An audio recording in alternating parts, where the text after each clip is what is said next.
Welcome to Don't Quote Me on That. One day we will have an intro, but today is not that day. Hello. I forgot to film an intro, but I'm Kalina. Welcome back to Don't Quote Me on That. I am watching episode 2 of The Bear. My mother's watching me making faces.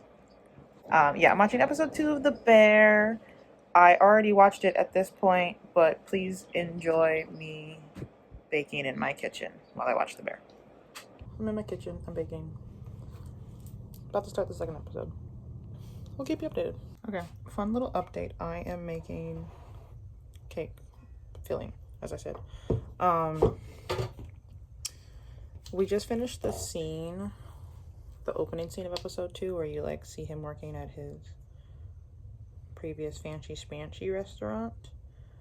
That's a scientific term, fancy schmancy. So one, we figured out why he is so good. He's so good at compartmentalizing, because that head chef was a insane psycho man. And then two, we understand that the level that he is trying to bring his brother's restaurant up to is not anywhere near the realm of what he was working in before. So really, he's being much cooler and much more chill and much more relaxed than I think I would be capable of being in that scenario.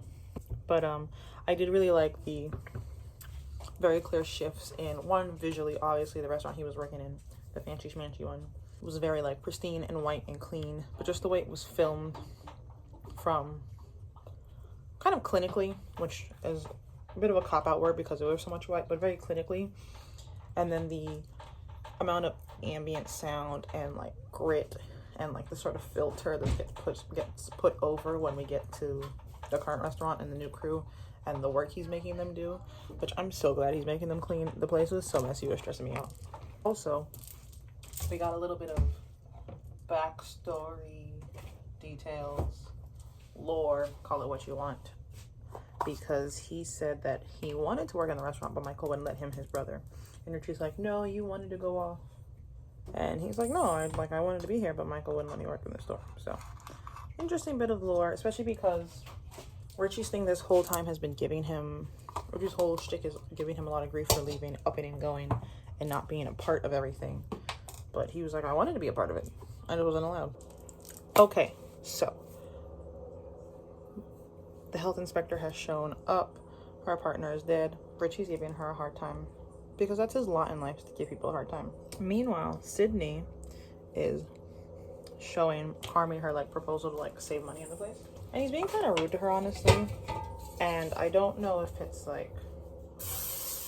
it's hard to say. I think Carmi is not.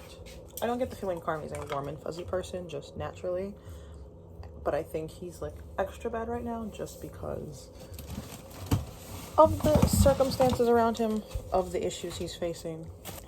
But he's kind of being unnecessarily rude to Sydney, right? But she's showing these little prospects. She's like, here's a good idea. I think he should listen to her. I think he's trying to. He's got a lot on his mind. Has to meet the health inspector. Don't know why they're giving the health inspector a hard time. I don't know why. Not so much now, but it's a thing. I'm always oh, I got the health inspector on my side. I don't want the health inspector on your side. You should be up to health codes. Those are there for a reason. We don't like Richie in this house. I don't know if you can tell.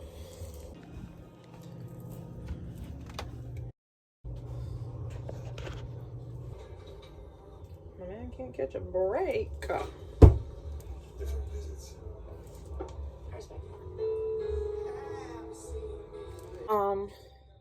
So one, just found out how Michael died. Super fun. I know Michael, kind of an Italian name. Richie, pretty Italian. Carmine? Compared to Carmine, and I've been calling him Carmine this whole time, but compared to Carmine, it's no, they're not even in the same realm. Anyway, how do you get that name? But we also just found out that they're not even related.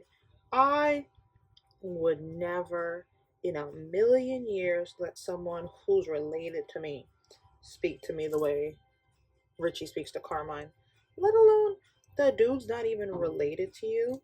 And while it's nice that they're close enough that they call each other cousin, oh my god, I would have gotten rid of him so long ago. You being my brother's best friend, you being a cousin to me growing up, does not excuse that kind of behavior.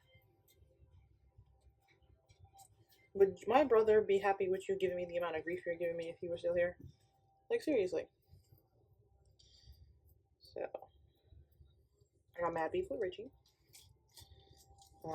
This random guy just showed up at the restaurant and is talking to Carmine about his issues with the restaurant, obviously. This guy is... I don't actually watch this show, but sometimes I'll watch clips of it on YouTube. Like, microdose watching it is Chicago Med.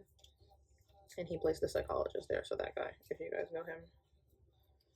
Anyway, I do like how quickly, like, the episodes are short also, so we do need to get the backstory quickly, because it's only 8 episodes, 30 minutes, so you kind of got to get in there. But it doesn't feel like a bunch of information is being crammed down your throat, either.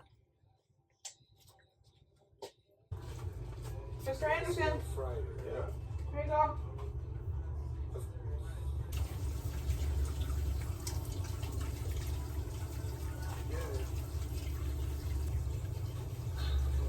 Sydney is trying so hard.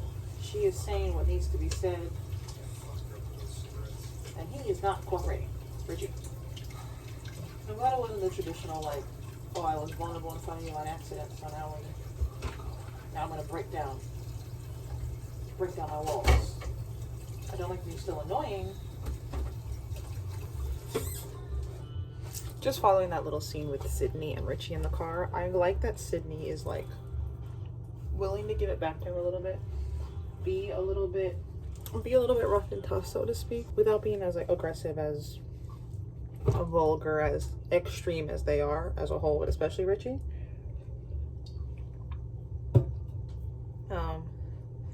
I don't want them to start being, like, best friends all the time. I want it to happen more gradually, and I do think we're going to get that. So I think they're establishing the character progression and the relationships very well. We're a little over halfway through the episode, so like 10 more minutes. We'll check back in. Oh, also we found out that Jimmy, who I know they referred to earlier in the last episode, his sister said Uncle Jimmy. But now that we know Richie's not even their actual cousin. I mean, my family does this too. If it's uncle in like an uncle sense or uncle in just he's the collective respected uncle in the town. Because he seems a little mob bossy. Why is he lending money? A little loan sharky, you know? Carmen's funny because he's like, no, everything's fine. I just woke up.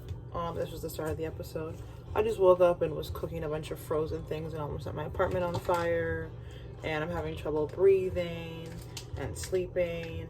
And also, when I was in New York, I used to throw up every day before I went to work. But, like, everything's totally chill and fine. I think it's okay. Okay, welcome back. It's me. Finished episode 2.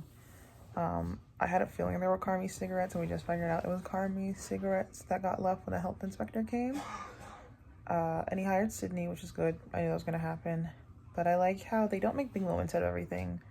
It's very subtle. It's very realistic. It's not like a one-on-one. He's like, listen, you're hired. Moving on with my day. And they're working more like a team now. Sydney's talking to Ibrahim, you know, blah, blah, blah. 2 mortadelle, 2 sausage pepper, chef. And he's like, yes, chef. I understand, like, heard, chef.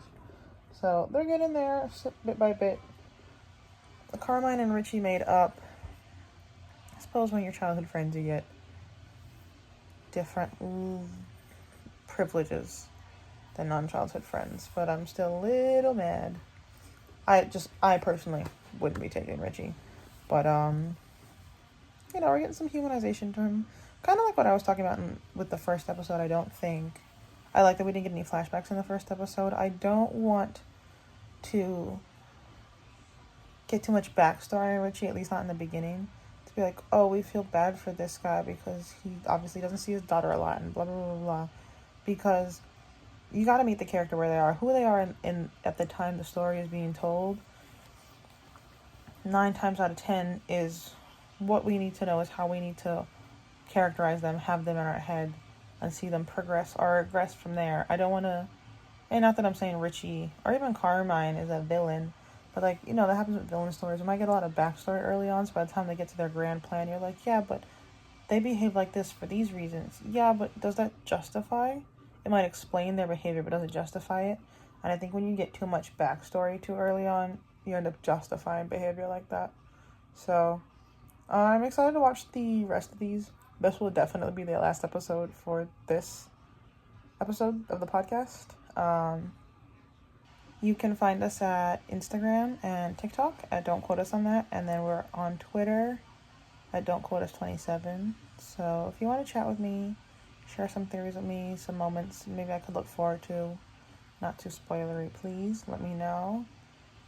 And yeah, I'm enjoying this.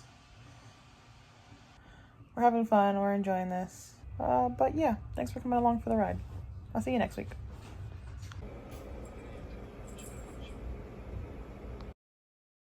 Thanks for listening. Don't quote me on that. One day we'll have an outro, but it's not today.